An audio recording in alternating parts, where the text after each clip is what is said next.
Oke guys, pada hari ini aku menemukan bangka barang yang sangat langka guys. Ini namanya bisa dibaca Netherlands Indies. Sejak in 1857, 1857 guys.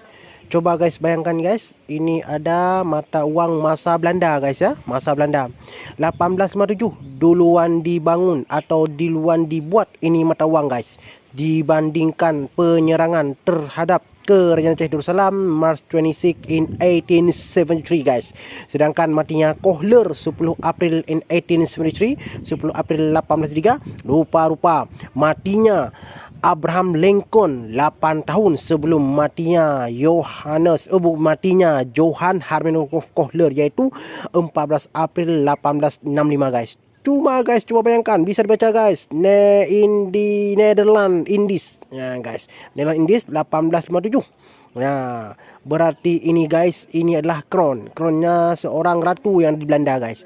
Dibayangkan, aku menemukan ini yang barang sangat langka. Ini akan aku sebarkan ke 5 benua dalam bahasa Esperanto, Amerika, Asia, Afrika, Australia dan Eropah guys, bahwa masih ada mata uang yang ada di Eropah, ada di Aceh guys. Bahwasanya lamanya Belanda di Aceh guys. Bayangkan guys, mereka saling bertukar mata uang di Aceh guys.